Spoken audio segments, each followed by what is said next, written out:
আসসালামু আলাইকুম। প্রাকৃতিক দুর্যোগ এটা যে আসলে কতটা ভয়ঙ্কর সেটা আসলে যে দেশের সাথে ঘটেছে তারাই কিন্তু এটা ভালো জানে।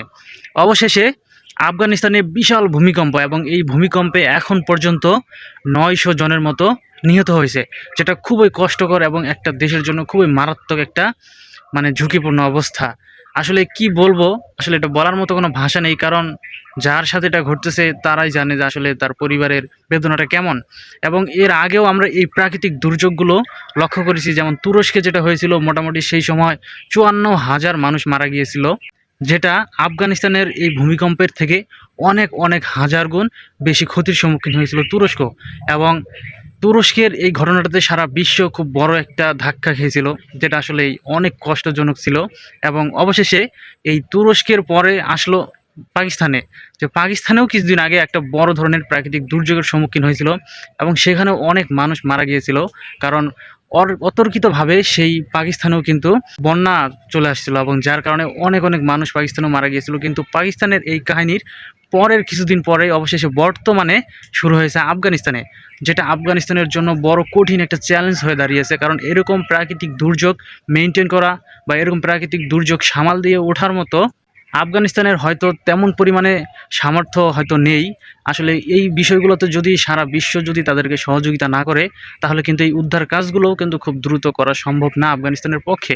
কারণ আফগানিস্তান তেমন বেশি অর্থনৈতিকভাবে উন্নত রাষ্ট্র না, কারণ কিছুদিন আগেই তাদের সাথে যে পরিমাণে যুদ্ধ বিধ্বস্ত ছিল, এই পরিস্থিতি থেকে তাদের উঠতে অনেকটাই সময় লাগবে, এটাই স্বাভাবিক।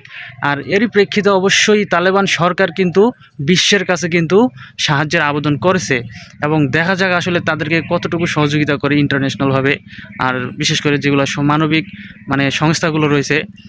তবে আমরা আর কি বলবো, আমরা আসলে মুসলিম হিসেবে আমরা মুসলিমদের জন্য একটু দোয়া করতে পারি, এতটুকুই আমরা করতে পারি, আর বেশি হয়তো আমরা কিছু করতে পারবো না। তবে আমরা সবসময় চাই যাতে আফগানিস্তান খুব দ্রুত এই প্রাকৃতিক দুর্যোগ মোকাবেলা করে উঠতে পারে।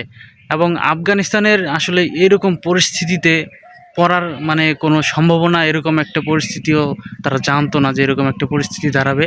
তবে প্রাকৃতিক দুর্যোগ কখনোই বলে আসে না, এটা স্বাভাবিক, এটা যে কোনো দেশের সাথে এটা ঘটুক না কেন, কোনো দেশই কিন্তু বলতে পারবে না যে তাদের সাথে এমনটা ঘটবে। তবে খুব দ্রুত আসলে বিভিন্ন দেশ থেকে এরকম লোক পাঠানো উচিত, যারা উদ্ধার কাজে অংশগ্রহণ করবে।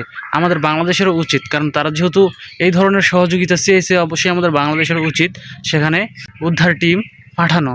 এবং আরও অনেক অনেক রাষ্ট্র রয়েছে, তারা অবশ্যই পাঠাবে, কারণ মানবিক দিক থেকে এবং বিশ্বরও এটা করা উচিত। সো তবে শেষ পর্যন্ত কি হয় অবশ্যই আমরা আপনাদেরকে অবশ্যই জানাবো। ততক্ষণ পর্যন্ত আমাদের এই চ্যানেলটি সাবস্ক্রাইব করে অবশ্যই আপনারা পাশেই থাকবেন।